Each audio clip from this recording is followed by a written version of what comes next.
बच्चों चलिए देखते हैं, अब हम लोग क्वेश्चन नंबर स्टार्ट करते हैं। ठीक है ना। मैथ में ऑब्जेक्टिव भी ऑब्जेक्टिव क्वेश्चन जो हमारे 10th बोर्ड में होने वाला जो फाइनल एग्जाम है 2023 में, ठीक है ना, वो मैथ से लेकर आया हूँ। बहुत ही इंपॉर्टेंट ऑब्जेक्टिव क्वेश्चन आपके लिए। जैसा कि आपको पता है कि मैंने 2 चैप्टर का ऑलरेडी ही मैंने वीडियो अपलोड कर चुका हूँ। आप जाकर इस वीडियो के डिस्क्रिप्शन बॉक्स में, ठीक है ना, देख सकते हो, उसका मैं लिंक दे दिया हूँ। ठीक है। तो यहाँ पर मैंने बहुत ही इंपॉर्टेंट ऑब्जेक्टिव क्वेश्चन लाया हूँ। अब आपका जो चैप्टर जो है वो चैप्टर आपका 2 चर वाले रैखिक समीकरण और द्विघात समीकरण है। और इसका जो पहले जो था उसका मैंने अपलोड कर चुका हूँ। देख सकते हैं जो जो पूछा गया मैं वही अपलोड कर रहा हूँ। ठीक है ना। बहुत बार ये पूछा है। तो चलिए हम लोग स्टार्ट करते, देखते हैं क्वेश्चन नंबर 1 में क्या कहता है। पहले इसको बनाने की खुद कोशिश करिएगा, ज़्यादा याद करने की कोशिश करिएगा, ताकि वाला बहुत ही आता है। मैं आपको जानकारी के बता दूं, जो आपको मैं बताऊंगा ना, ये चैप्टर से 2 चर रैखिक समीकरण से पक्का आएगा तो आएगा, ये विश्वास करिएगा। इसलिए इसको ध्यान में रखिएगा आप। ठीक है। तो चलो वीडियो को करते हैं स्टार्ट।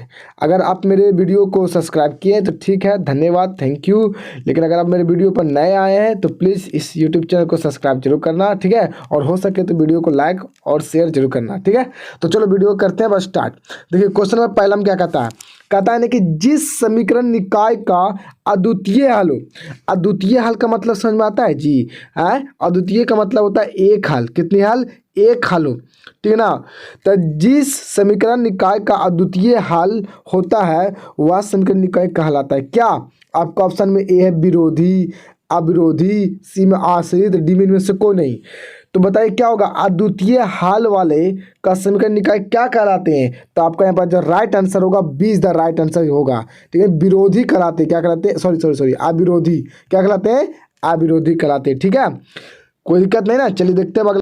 चलिए देखिए क्वेश्चन नंबर 2 में क्या कहता है। देखिए क्वेश्चन नंबर 2 में कहता है आपका यहाँ पर ही कि यदि समीकरण युग्म निकाय का कोई हल नहीं हो। क्या कह रहा है? यदि समीकरण युग्म का निकाय कोई हल नहीं हो तो वह समीकरण निकाय क्या कहलाता है? देखिए अभी पिछला क्वेश्चन अभी 1 में था कि अद्वितीय हल मतलब जिसकी एक हल हो। तो अद्वितीय हल के लिए क्या बताएं आपको? अद्वितीय हल के लिए आपको बताएं अविरोधी, मतलब विरोधी नहीं होगा। क्लियर? तो यहाँ पर आपका पूछा है कि कोई हल नहीं, कोई हल नहीं, कोई हल नहीं आपको पूछा है। तो जब कोई हल नहीं होगा तो उस कंडीशन में इसका समीकरण निकाय क्या कहलाएगा? आपका ऑप्शन है ए अविरोधी, बी विरोधी, की सी आश्रित, या डी में से कोई नहीं। तो देखिए आपको बता देते हैं, अविरोधी तो होता है अद्वितीय के लिए, याद कर लीजिए, बहुत ही इंपॉर्टेंट है। अविरोधी होता है आपका अद्वितीय हल के लिए, लेकिन कोई हल नहीं जो होता है विरोधी हल के लिए होता है। यानी कि B is the right answer आपका होगा। और आश्रित किसके लिए होता है सर? तो आश्रित आपका होता है अनेक हल के लिए। किसके लिए? अनेक हल के लिए। इसको याद रखिएगा। ठीक है। चलिए अगला क्वेश्चन देखिए। क्वेश्चन नंबर 3 में क्या कहता है। क्वेश्चन नंबर 3 में कहता है कि समीकरण युग्म का निकाय अनगिनत हल हो, मतलब अनेक हल हो, तो उसका समीकरण हल क्या होगा? अभी जस्ट बताए ना। Option number see the right answer, आश्रित होगा। क्या होगा? आश्रित होगा। क्लियर हो गया कि नहीं? मैं इसको आपको जानकारी के लिए मैं बता देता हूँ, थोड़ा सा समझ लीजिएगा। देखिए पहला कंडीशन देखिए, अद्वितीय जब बोले ना जी, क्या अद्वितीय, तो अद्वितीय के लिए उसका जो समीकरण निकाय जो होंगे वो अविरोधी होंगे। क्या होंगे? अविरोधी। क्या होंगे? अविरोधी। क्लियर? और जब आपका कोई हल नहीं हो, तो कोई हल नहीं हो तो उसके लिए विरोधी होता है। कोई हल नहीं के लिए विरोधी होता है। क्लियर? और जब आपका क्या है कि अनगिनत हल हो, अनगिनत, तो उसके लिए आपका आश्रित राइट आंसर होगा। याद रखिएगा। क्या रखिएगा? आश्रित। याद रहेगा ना। चलिए ठीक है। तो क्वेश्चन को थोड़ा सा ध्यान से समझिएगा ताकि आपको दिक्कत ना हो। आपको मैं बता देता हूँ, थोड़ा सा आपको जानकारी के लिए और बता देता हूँ, याद रखिएगा। देखिए ये जो आपका जो क्या होते हैं, ये जो आपका जो अविरोधी होते हैं ना जी, कौन? अविरोधी। अविरोधी को संगत भी कहते हैं। क्या कहते हैं? संगत हल। क्या कहते हैं इसको? संगत हल। और इस संगत हल और अविरोधी किस में होता है? अद्वितीय हल में होता है। क्लियर? और अद्वितीय हल का ग्राफ कैसा मिलता है? तो अद्वितीय हल का ग्राफ प्रतिच्छेदी इस टाइप का मिलेगा आपको। ठीक है ना। वाई एक्स और एक्स अक्ष में क्रॉस करेगा, एक पॉइंट पर काटेगा, इसलिए इसका एक हल होता है। याद हो गया? फिर से, अगर आपका अद्वितीय हल हो, एक हल हो समीकरण युग्म का, 2 चर वाले रैखिक समीकरण का युग्म का हल अद्वितीय हो, तो उसका समीकरण निकाय को अविरोधी कहते हैं या संगत कहते हैं। क्लियर? और उसका ग्राफ मिलता प्रतिच्छेदी हो गया कि नहीं, बोलो दिक्कत नहीं हुआ। अब अगला आपको देखना चाहते हैं तो अगला में देखिए, जिसमें आप बुक को बात करते हैं विरोधी सर। तो विरोधी किस में होता है सर? तो जो विरोधी जो होता है ना वो आपका असंगत में होगा। और यह असंगत कब होता है? जब आपका क्या हो? जब आपका जो कोई हल नहीं हो, कोई हल नहीं हो, ठीक है ना। कोई हल नहीं होने का कंडीशन क्या होता है? A1/A2 बराबर B1/B2 और नॉट इक्वल टू C1/C2। जब ऐसा केस आ जाए तो उसे बोलते हैं विरोधी समीकरण युग्म और इसे असंगत हल भी बोलते हैं। क्लियर? और इसकी जो ग्राफ मिलता है ना वो आपका जो मिलेगा ग्राफ वो पैरेलल मिलेगा, इस टाइप का मिलता है। पैरेलल, दो समीकरण से जो ग्राफ मिलते हैं वो पैरेलल मिलते हैं, जिसके कारण ये एक किसी भी बिंदु पर टच नहीं करता है, कट नहीं करता है, प्रतिच्छेद नहीं करता है, जिसकी वजह से इसका कोई हल नहीं होता है। इसलिए इसको विरोधी भी कहते हैं, असंगत कहते हैं, ठीक है ना। और इसका कैसा होता है ग्राफ? समांतर होता है। क्लियर हो गया? चलिए, आई होप कि आपको समझ में आ गया होगा। अब थोड़ा लास्ट वाला देख लीजिए, आश्रित की बात करते हैं। आश्रित समीकरण युग्म को ही भी कभी कभी संगत भी कहते हैं, यानी कि अद्वितीय में भी संगत होता है और आश्रित में भी असंगत होता है। क्लियर हो गया कि नहीं? इसका कंडीशन होता है A1/A2 और B1/B2 बराबर C1/C2, यानी कि तीनों आपस में बराबर हो जाता है। क्लियर? अब अद्वितीय में क्या होगा? A1/A2 not equal to B1/B2 होगा। इसको याद रखिएगा। आश्रित को संगत बोलते हैं। क्लियर? ठीक है ना। और इसका कंडीशन ये होता है, इसका ग्राफ कैसा होगा? तो इसका जो ग्राफ होता है वो समपाती, इसी पर दोनों जाएगा, समपाती मतलब टच कर देता है एक दूसरे पर, इसलिए इसका अनेक हल होता है। आई होप कि आपको पूरा विस्तार से समझ में आ गया होगा। ठीक है ना। तो चलिए अब क्वेश्चन नंबर हम लोग 3 को देख लेते हैं। देखिए 3 में कहता है ना कि यदि समीकरण निकाय का युग्म ग्राफ कैसा लिखो? समांतर हो। तो समांतर किसका होता है? कोई हल नहीं का। अद्वितीय हल में तो कैसा होता है? देखिए इसमें अद्वितीय हल में मतलब कोई एक हल होगा तो उसके लिए ग्राफ होगा, कैसा ग्राफ होगा? कटम कुटम मतलब प्रतिच्छेदी, यानी कि प्रतिच्छेदी होता है। किसके लिए? आपका अद्वितीय हल के लिए, एक हल के लिए। और अगर आपको हम बोले कि कोई हल नहीं, तो कोई हल नहीं के लिए उसका ग्राफ कैसा होगा? समांतर। क्लियर? समांतर ही आपका होता है। और आपका अनेक हल के लिए बात करेंगे तो संपाती, एक ही पर दोनों लाइन रहेगा। क्लियर? एक ही पर दोनों हल। तो आपका पूछा कि समीकरण युग्म का निकाय ग्राफ आलेख समांतर हो सकता है किसके लिए? तो आपका राइट आंसर होगा कोई हल नहीं के लिए, यानी कि option number A is the right answer. देखिए मैं आपको सारा तरह का सारा जानकारी दे रहा हूँ ताकि आपको दिक्कत नहीं हो। अगर किसी भी तरह का पूछे तो आप बना सकते हैं, बस इसको तुम ध्यान से सुनिएगा मेरे बातों को और याद रखिएगा। ठीक है। तो चलिए क्वेश्चन नंबर आगे देखते हैं। 4 में क्या कहता है? देखिए क्वेश्चन नंबर आपका 4 में कहता है कि सरल रेखा 2x - 3y - 6 = 0 है। ठीक है, का आलेख x अक्ष का किस बिंदु पर काटता है? बड़ा आसान, बहुत ही अच्छा क्वेश्चन है। ठीक है ना। एक देखिए जैसे यहाँ पर मैं आपको ग्राफ बनाता हूँ, ये देखिए ये आपका होगी x अक्ष, ये आपका होगी x अक्ष और ये हो गया आपका y अक्ष, और एक रेखा जा रहा है तो x अक्ष पर काटना चाहिए। एक रेखा देखिए, एक रेखा मान के चलिए इस तरह से जा रहा है, मान लेते ये एक रेखा गया। ठीक है ना। और इसकी दे रखा है कि क्या? इस रेखा का आपका दे रखा है समीकरण कितना? 2x - 3y और -6 = 0। तो पूछा है ना कि ये जो x पर जो काट रहा है वो किस बिंदु पर काट रहा है? सपोज ये P बिंदु मान लेते हैं, और P बिंदु पर बताइए P बिंदु कहाँ? x पर है, तो x पर निर्देशांक कितना होगा जी? तो x पर निर्देशांक होता है x, 0। क्या क्लियर है कि नहीं? तो यानी कि x के मान तो हमको निकालना है और y का मान कितना होगा? 0। तो यहाँ पर आप y का मान पुट कर सकते हैं y की जगह, तो आपको आएगा 2x और यहाँ पुट करिएगा तो 3 × 0 तो पूरा 0, यानी कि -6 तो कितना जाएगा? 0। अब यहाँ से 2x बराबर कितना हो जाएगा जी? 6, और काट दीजिएगा तो कितना आएगा? 3, यानी कि x का मान कितना आ गया? 3। तो x का मान तो यहाँ पर 3 रख दीजिए कि नहीं? तो किस बिंदु पर काट रहा है? 3, 0 पर। तो आपका राइट आंसर बी होगा। क्लियर हुआ? समझ में आया कि नहीं? बहुत ही आसान क्वेश्चन था, कोई ज़्यादा हार्ड नहीं था। चलिए अगला क्वेश्चन देखिए। क्वेश्चन नंबर 5 में देखिए, 5 में भी वही कह रहा, कहता है सरल रेखा इतना को आलेख y अक्ष को किस बिंदु पर काट रहा है? आपकी y अक्ष की बात करेगा। जैसे कहने का मतलब ये हो गया आपका y अक्ष, ये हो गया x अक्ष, ये हो गया y अक्ष। अब y अक्ष पर काटे कह रहा है जी, तो y अक्ष पर जैसे मान के चलो एक रेखा काट रहा है, जैसे ये वाला y अक्ष पर काटा, तो इस रेखा का आपका इक्वेशन दे रखा है वो, तो मान लेते y अक्ष को p बिंदु पर काट रहा है। क्लियर? और तब बताइए y अक्ष पर किसी भी बिंदु का निर्देशांक कितना होता है? तो आप कौन सा बोलिएगा? 0, राइट, सही बोल रहे हैं। तो यहाँ पर आपको निकालना था। देखिए यहाँ इक्वेशन जो दिया हुआ है 2x - 3y बराबर में 0, सॉरी कितना दे रखा है आपका? 2x - 3 - 6 = 0 दे रखा है ना। और यहाँ पर y है थोड़ा। अब देखिए यहाँ पर आपको निकालना y अक्ष पर उस बिंदु का मान जिस पर काटता होगा। तो यहाँ पर x का मान आपकी 0 हो जा रहा है, तो y के निकालते यहाँ पर ये पूरा 0 हो जाएगा। तो -3y बराबर कुछ हो जाएगा, उधर जाएगा तो माइनस में 6 हो जाएगा, अब प्लस में 6 हो जाएगा। तो y बराबर कुछ हो जाएगा -2 हो जाएगा। 2x - 3y - 6 है ना। तो ये पूरा तो आपको x वाला तो 0 हो जाएगा जी, और ये उधर जाएगा तो इतना हो जाएगा कि नहीं, यानी कि आप काटिएगा तो कितना आएगा आपका बताइए। तो उधर जाएगा तो माइनस से प्लस में हो जाएगा 6, क्लियर, प्लस में हो जाएगा। 3 से काटिएगा तो कितना, 3 दूनी 6, तब माइनस में 2 आएगा ना आपका राइट आंसर। तो यहाँ पर आपका आंसर राइट कौन सा होगा, आपका राइट आंसर यहाँ पर माइनस में देना चाहिए था, माइनस नहीं दे पाए, ठीक है ना। तो यहाँ पर आपका जो राइट आंसर होना चाहिए वो माइनस में, यानी कि 0.-2, option number D is the right answer होगा, क्लियर। क्योंकि माइनस में 2 आया ना वाई के मान, तो नीचे की तरफ काटेगा, इसको ख्याल रखिएगा। चलिए देखिए क्वेश्चन नंबर आगे चलते हैं हम लोग, क्वेश्चन नंबर 6 में देखिए।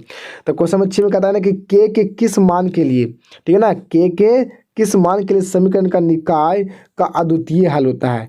तो देखिए अद्वितीय हल होने का कंडीशन आपको पता है ना जी।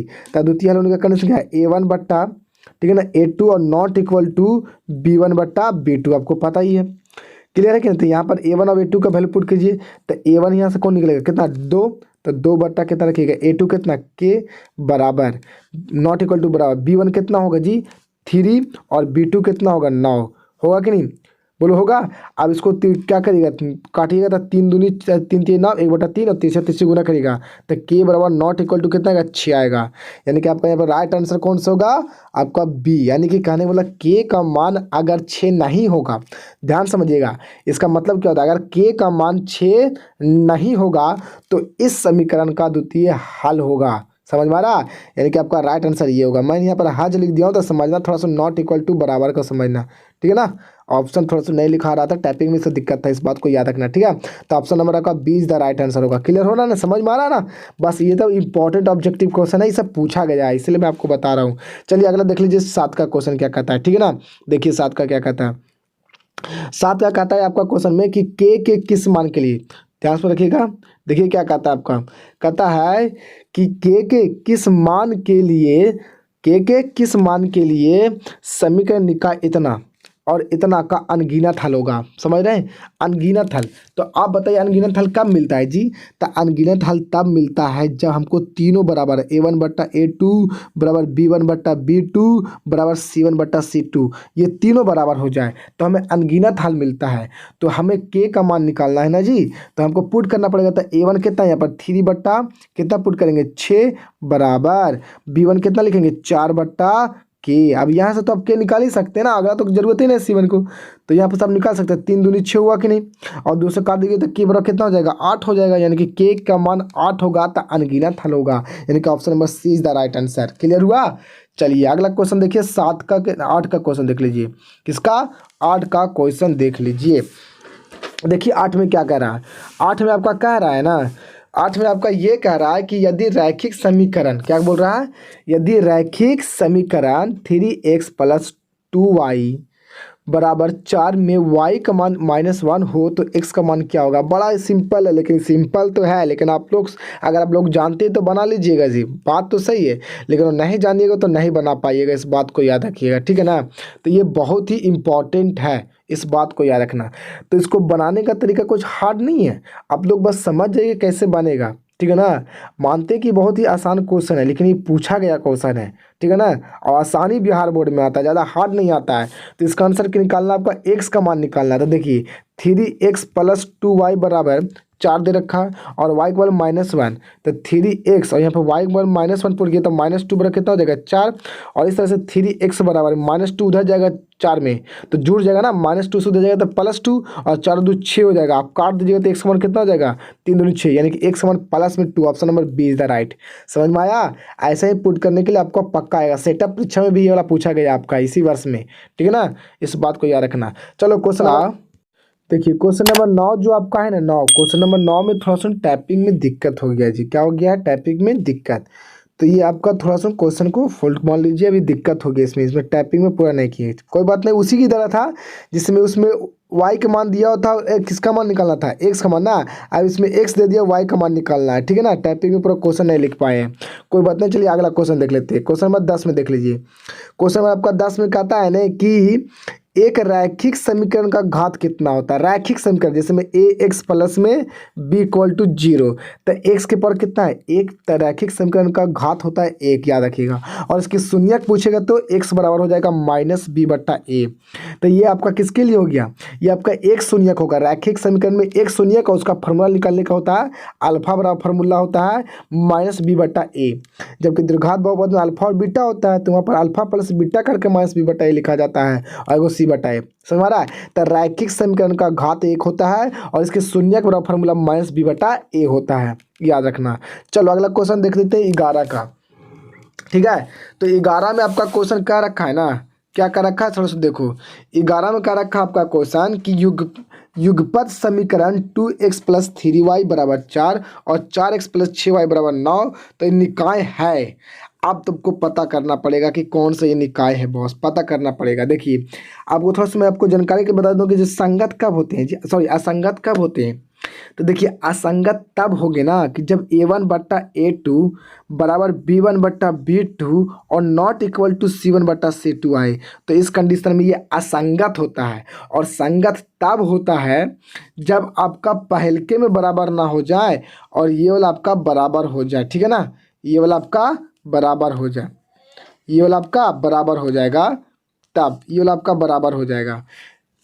तो यहाँ पर कंडीशन में आप कहाँ समझ सकते हैं कि अगर यही दोनों में अगर नॉट इक्वल टू बराबर आ जाए तो इसे कहा जाता है उस कंडीशन में फिर संगत। और अनेक हल कब कहा जाता है, जब तीनों आपस में बराबर हो जाए। तो यहाँ पर पूछ रहा है कि इसको चेक करके बताना है कि इसका संगत होगा क्या संगत के अनेक हल होगा, ठीक है। तो थोड़ा सा चलो हम लोग चेक करते हैं, थोड़ा सा देख लो चेक करते हैं। तो a1 बट्टा a2 करेंगे इसमें, तो 2 बट्टा क्या लिखेंगे 4, क्लियर। अब बराबर लिखते हैं 3 बट्टा 6 लिखेंगे, आगे 5 बट्टा 9 लिखेंगे। तो ध्यान से अगर देखिएगा ना जी, तो इसको काटिएगा तो 1 बट्टा 2 आएगा बराबर, इसको काटिएगा तो भी 1 बट्टा 2 आएगा, लेकिन नॉट इक्वल टू बराबर होगा क्योंकि 5 बट्टा 9 है। तो देख रहे हैं कि a1 बट्टा a2 b1 बट्टा b2 बराबर, लेकिन सी ई वाला के बराबर नहीं हुआ। और इस कंडीशन में से क्या बोला जाता है, असंगत बोला जाता है। तो इसका जो समीकरण का युग्म जो दिया गया है उसका हल कैसा होगा, असंगत हल होगा। इस तरह से आपको पहचानना है जी, और बहुत ही इंपॉर्टेंट है, मैं आपको बार बार बोल रहा हूँ, इसको रट लो, ये बहुत ही बार पूछता रहता है। संगत असंगत विरोधी अविरोधी पूछना ही तो पूछना, अनेक हल आश्रित है कौन, ये आपको बहुत इंपॉर्टेंट है। आपको 100% मैं आपको बोल रहा हूँ, ये आपका एग्जाम में आएगा, पहले बोल दे रहा हूँ 100% कह रहा हूँ, इसी टाइप में आपको पक्का आएगा। चलिए क्वेश्चन नंबर 12 में देख लीजिए क्या कहता है। क्वेश्चन नंबर 12 में कहता है ना आपका कि k के किस मान के लिए समीकरण e जो है x प्लस 2y बराबर 7 और 2x प्लस ky बराबर 14 समपाती होगा। अब आपको पता करना पड़ेगा कि समपाती कब होता है जी, जब तीनों आपस में बराबर हो। तो तीनों बराबर कर देते हैं यहाँ पर, जैसे में a1 के बगल में कितना x के बगल कितना 1 होगा, तो a1 कितना 1, तो 1 बटा कितना 2 बराबर, आगे 2 बटा कितना लिखेंगे k। अब यहाँ से k का मान निकालो, तिरछा तिरछी गुना करो तो k बराबर कितना हो जाएगा 4, यानी कि k का मान 4 होने के इसका कैसा होगा समपाती। तो यहाँ पर k का मान कितना हो जाएगा, d is the right answer, clear. चलिए अगला देखते हैं क्वेश्चन नंबर 13 में। क्वेश्चन नंबर 13 में कहता है कि यदि 2x प्लस वाई बराबर 7 दिया हुआ है और 3x प्लस 2y बराबर 12 दिया हुआ है तो x प्लस वाई का मान निकालिए। देखिए आपका क्या दे रखा है, 2x प्लस वाई बराबर 7 दे रखा है और आपका दे रखा है 3x प्लस 2y बराबर कितना दे रखा है, आपका 12 दे रखा है। और पूछा ना कि x प्लस वाई का मान कितना होगा। बड़ा आसान तो नहीं है, लेकिन इसको तो आप लोग समझ सकते हैं, दिमाग लगा सकते हैं। काम कर इसको घटा दीजिए, अगर इसको आप घटा दीजिएगा तो आपको दिमाग खुल जाएगा। यहाँ से आपका कितना आ सकता है, इसको घटाइएगा तो जी पूरा, तो इसको घटाइएगा ना तो आपका आएगा कि माइनस में x आएगा कि नहीं, और ये माइनस में y आएगा, बराबर में कितना आ जाएगा जी, तब माइनस में 5, कितना आएगा माइनस में 5। और जब माइनस कॉमन ले लीजिएगा तो आपका x प्लस वाई बराबर कितना हो जाएगा 5 हो जाएगा, यानी कि B is the right answer, clear. समझ में आया, x प्लस वाई का मान कितना आ गया जी, तो x प्लस वाई का मान कितना होगा, B is the right answer होगा। चलो ठीक है, अगला क्वेश्चन 14 में देख लीजिए। 14 में क्या कहता है, क्वेश्चन नंबर 14 में कहता है कि निम्नलिखित में कौन द्विघात समीकरण है। द्विघात समीकरण कौन सा है आपका, ये पूछा है। तो पहला में आपका ऑप्शन क्या दे रखा है, x प्लस 1 बट्टा x बराबर में 2। तो यहाँ से एलसीएम लीजिएगा तो यहाँ पर क्या हो जाएगा जी, x स्क्वायर हो जाएगा कि नहीं प्लस में, और यहाँ 1 और उधर जाएगा तो ये कितना हो जाएगा आपका, हो जाएगा उधर जाएगा तो 2x हो जाएगा। ये आपका ऑप्शन हो जाएगा। तो यहाँ पर आपको ध्यान से देखिएगा तो ये आपको द्विघात समीकरण नहीं नजर आ रहा है जी, द्विघात समीकरण तो ये दो घात वाला, तो ये तो आपका राइट आंसर होगा ही। अगला चेक कर लेते हैं कि क्या अगला होगा क्या नहीं। देखिए बट्टा में x इधर एलसीएम जाएगा तो x क्यू हो जाएगा, ये तो होगा ही नहीं। अब x क्यू तो भी नहीं होगा। अब रूट में x है तो रूट में x तो वो बहुपद तो होगा ही नहीं, तो घात द्विघात कुछ भी नहीं होगा तो गलत हो जाएगा, यानी कि आपका right answer A is the right answer होगा। क्लियर। चलिए क्वेश्चन नंबर 15 देख लीजिए। क्वेश्चन नंबर 15 में कहता है कि द्विघात समीकरण x square plus 4x plus B बराबर 0, तो उसका विवेचक का मान क्या होगा। तो विवेचक मतलब d बराबर फार्मूला होता है बी स्क्वायर माइनस 4ac, पता होना चाहिए आपको। तो d का मान निकाले कह रहा है, तो देखिए निकलते b कितना दिया है, तो b का मान आपका 4 है, 4 है कि नहीं, देखो यहाँ पर। तो b का 4 का स्क्वायर कितना हो जाएगा 16 माइनस। क्लियर। आगे आगे 4 दिखेगा 4, तो 4। अब a का मान कितना 1 और c का मान कितना b, तो आपका राइट आंसर कितना होगा 16 माइनस 4b, ये आपका राइट आंसर हो गया d बराबर। तो आपका राइट ऑप्शन कौन सा होगा, option number A is the right answer. Clear. चलिए अगला क्वेश्चन देख लीजिए। 16 का क्या कहता है। क्वेश्चन नंबर 16 में कहता है कि द्विघात बहुपद कितना x स्क्वायर माइनस 3 का शून्य क्या होगा। तो शून्य के निकालने के लिए बराबर में 0 करेंगे, तो x स्क्वायर बराबर क्या हो जाएगा 3, तो x का मान कितना हो जाएगा रूट में हो जाएगा, तो कितना प्लस माइनस में √3, यानी कहने का मतलब है कि जो आपका जो आंसर आवेगा वो x का मान प्लस में √3 और एगो माइनस में √3 आवेगा ना, यानी कि x बराबर एगो प्लस में √3 होगा और एगो x बराबर कितना होगा माइनस में √3 होगा। तो ये वाला आपका ऑप्शन कौन सा है, तो बी सी, सॉरी यहाँ पर ऑप्शन गलती हो गया, ये वाला बी वाला जाएगा, बी वाला राइट आंसर होगा, ठीक है ना, ऊपर नीचे हो गया, यानी कि ये वाला राइट आंसर होगा। क्लियर। चलिए अगला क्वेश्चन देख लीजिए। 17 का क्या कहता है, देख लीजिए 17 का क्या कहता है। देखिए कहता है ना कि द्विघात बहुपद, क्या कहता है द्विघात बहुपद x स्क्वायर कितना, x स्क्वायर कितना कह रहा है x square plus 3x plus 2 के शून्य क्या होगा, ये पूछ रहा था। शून्य के निकालने के लिए कैसे करते हैं, फैक्टर निकालते हैं कि नहीं जी। तो लास्ट फर्स्ट और लास्ट गुना करेंगे तो कितना होगा 2x स्क्वायर, और 2x स्क्वायर का दो फैक्टर कितना हो जाएगा आपका 2 और x है ना, तब जोड़ेंगे 3 आएगा, यानी कि 2x प्लस में 1x बराबर प्लस में 2 लिखिएगा। अब यहाँ से आपका कॉमन क्या हो सकता है, तो यहाँ पर आपका कॉमन होगा x, तो यहाँ पर आपको लिखिएगा x प्लस 2 लिखिएगा, और यहाँ पर भी कॉमन कितना होगा 1, तो लिखिएगा x प्लस 2, और इस कंडीशन में x प्लस 2 और फिर x प्लस 1 हो जाएगा। तो यहाँ पर x मान 2 गो होगा, एगो माइनस में 2 आएगा और एगो x बराबर होगा माइनस में 1, यानी कि आपका जो राइट आंसर होगा कितना होगा -1 और -2 वाला, यानी कि -1 और -2, -1 और -2 आपका ऑप्शन कौन सा, option number D is the right answer, शून्य निकल गया। क्लियर। चलिए क्वेश्चन नंबर 18 देख लीजिए आप, क्या कहता है 18 में, कहता है क्वेश्चन नंबर 18 में कि निम्नलिखित में बहुपद नहीं है, ये बोला है निम्नलिखित में बहुपद नहीं है। अब निम्नलिखित में कौन, -7 बहुपद नहीं है जी, बहुपद है ना, ये कौन सी बहुपद है, इसको -7 को अचर बहुपद इसको बोलते हैं, अचर बहुपद, ठीक है, जिसमें अचर खल संख्या हो उसे अचर बहुपद, और ये तो बहुपद है ही, ये द्विघात बहुपद है, ये आपका बहुपद नहीं हो सकता क्योंकि रूट में x है और रूट में x कभी भी नहीं होता है, ये आपका गलत हो जाएगा, ठीक है ना। तो ये आपका बहुपद नहीं है, तो आपका राइट आंसर समझो यही वाला होगा। बहुपद बोल रहा था नहीं कौन है, तो ये नहीं है, तो ये सी इज द राइट हो जाएगा। क्लियर, समझ में आ रहा। अगर समझ में आ रहा है तो वीडियो को लाइक कमेंट जरूर करना, ताकि हमको भी समझ में आए कि आप वीडियो को तो देख के एंजॉय कर रहे हैं। क्लियर। तो चलिए हम लोग अगला क्वेश्चन देखते हैं 19 को, ठीक है।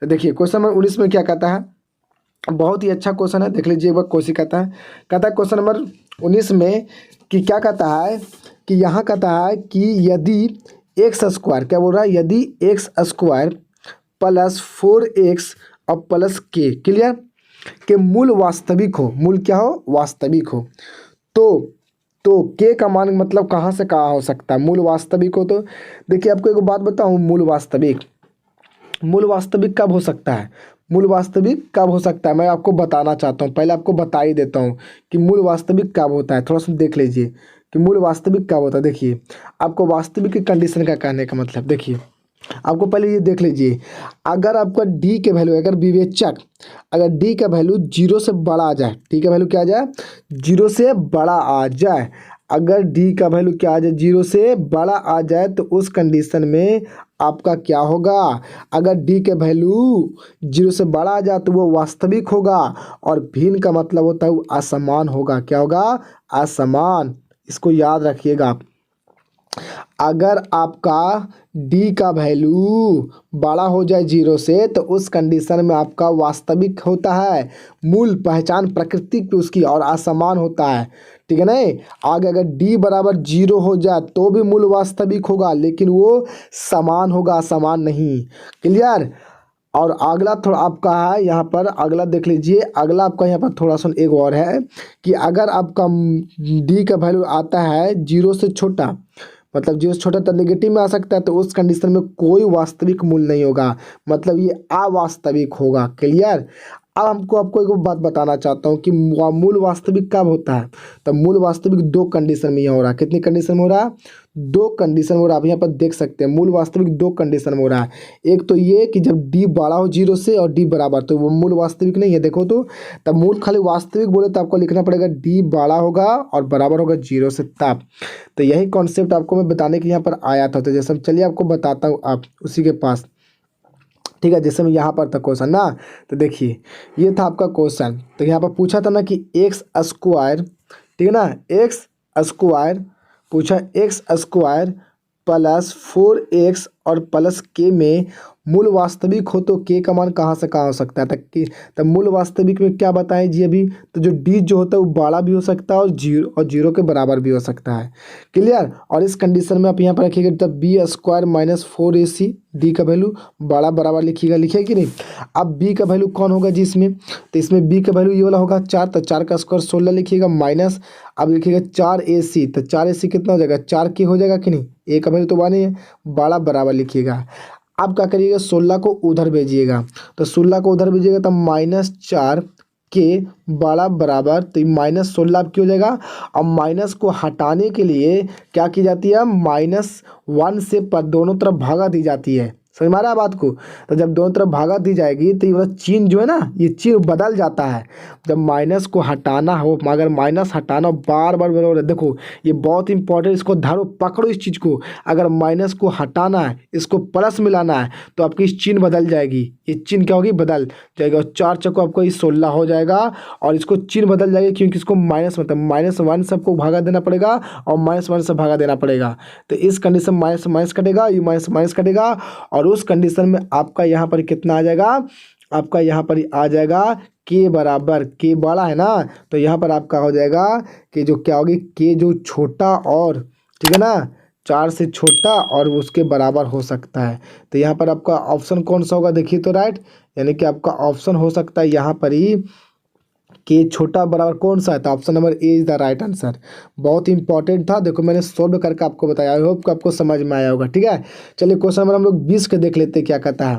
देखिए क्वेश्चन नंबर 20 में कहता है कि यदि द्विघात समीकरण, आप देख ही रहे होंगे द्विघात समीकरण कितना दिया हुआ आपका जी, x square minus p x plus में 1 = 0 दे रखा है। क्लियर, ये आपका द्विघात समीकरण दे रखा है और इसका मूल वास्तविक एवं असमान हो।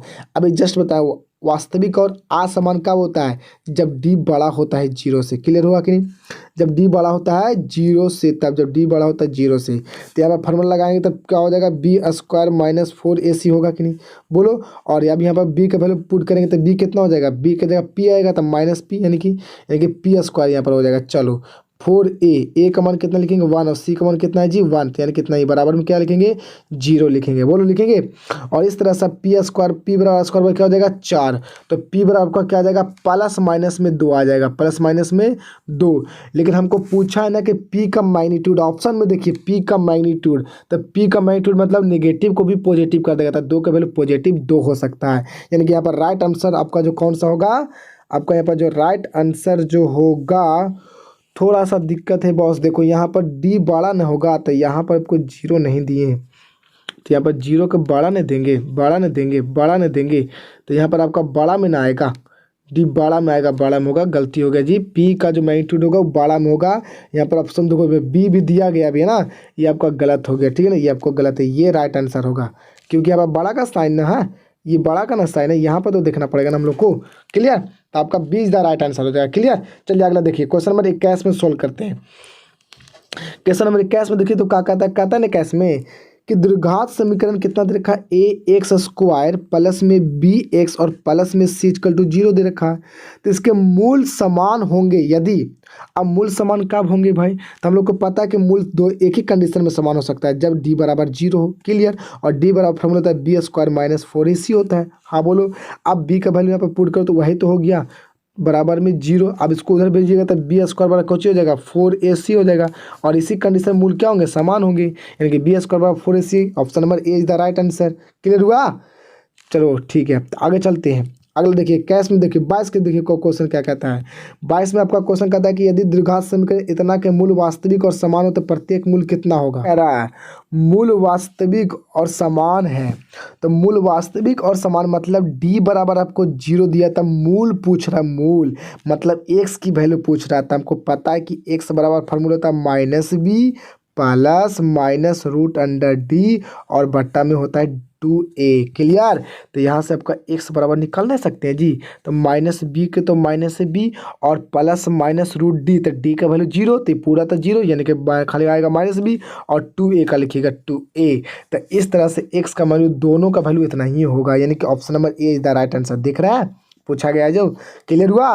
चलिए ठीक है, अगला देखिए क्वेश्चन नंबर 23 में। देखिए क्वेश्चन नंबर 23 में आपका कहता है 2016 में पूछा, कहता है कि 23 में क्वेश्चन में कह रहा है कि निम्नलिखित में कौन द्विघात समीकरण है। द्विघात समीकरण कौन है, तो पहला में कह रखा 4x प्लस 6 बराबर 0 रही तो होगा ही नहीं, क्योंकि पावर में 2 तो है ही नहीं। और इसमें कह रखा आपका a x square minus b x plus c बराबर सी, तो द्विघात समीकरण का तो ये तो आपका क्या है, ये तो आपका अथी ही है। कहने का मतलब है यहाँ पर आपका माथी दे रखा है, समान रूप दे रखा है ना, तो ये आपका राइट आंसर हो जाएगा। क्यों, क्योंकि इसमें पावर में 2 है, देख रहे हैं। और इसको ध्यान से देखिएगा तो आपका अगर इसको गुना करिएगा जी, तो x में गुना करिएगा तो एक्स स्क्वायर प्लस में 3x बराबर कितना आ जाएगा, एक्स स्क्वायर आ जाएगा। और एक्स स्क्वायर से एक्स स्क्वायर काट जाएगा तो 3x खाली बचेगा, और 3x का भी द्विघात समीकरण होगा ही, क्योंकि x के पावर में 2 होना चाहिए। अब बात करते हैं डी की बात करते हैं, तो यहाँ पर एलसीएम लीजिएगा तो एक्स स्क्वायर इसमें चल जाएगा तो एक्स के पावर 4 हो जाएगा जी, और प्लस में 1 और बराबर में क्या हो जाएगा 2x स्क्वायर आ जाएगा। तो एक्स के पावर 4 थोड़ी ना होता है द्विघात समीकरण, इसलिए आपका right answer B is the right answer होगा। क्लियर हुआ कि नहीं था इसका। चलो क्वेश्चन नंबर हम लोग देखते हैं 24। ये बहुत ही इंपॉर्टेंट है, इसको बस ध्यान में रखिएगा, आपका पूछा गया है, ऑब्जेक्टिव है, ठीक है ना। देखिए लास्ट क्वेश्चन देखिए 2015 में पूछा गया है एसएससी में। तो देखिए यहाँ पर कह रखा आपका कि ए स्क्वायर पी स्क्वायर और x square minus Q square बराबर 0 है। तो पूछा है इसमें मूल ज्ञात करें, मतलब मूल करने का मतलब होता है एक्स का मान ज्ञात करें। तो देखिए यहाँ पर एक्स स्क्वायर बराबर आप क्या लिख सकते हैं, ये माइनस क्यू उधर जाएगा तो प्लस में क्यू हो जाएगा, और बट्टा क्यू स्क्वायर, और बट्टा में ये उधर जाएगा तो भागा में, यानी कि ए स्क्वायर बट्टा Q square, sorry P square, क्या यानी कि ए स्क्वायर इंटू पी स्क्वायर। अब स्क्वायर दीजिएगा तो स्क्वायर से स्क्वायर कट जाएगा, तो एक्स बराबर आपका क्या आएगा जी, क्यू बट्टा क्या आएगा ए पी आएगा, नहीं यानी कि ये आपका राइट आंसर हो जाएगा। क्लियर, क्या हो जाएगा, और क्या आवेगा, किस में आवेगा, प्लस माइनस में ना आवेगा, रूट में ना आवेगा, क्योंकि उधर रूट्स में जा रहा है। तो यहाँ पर आपका जो राइट आंसर होगा D is the right answer होगा। क्लियर हुआ कि नहीं, बोलो क्लियर हुआ। तो इस तरह से मैंने आपका क्या कर दिया, पूरा का पूरा ऑब्जेक्टिव क्लियर कर दिया। इस तरह को वीडियो को करते हैं अब समाप्त, तब ठीक है ना, तो मिल लेंगे अगले वीडियो में, तब तक के लिए ओके गुड।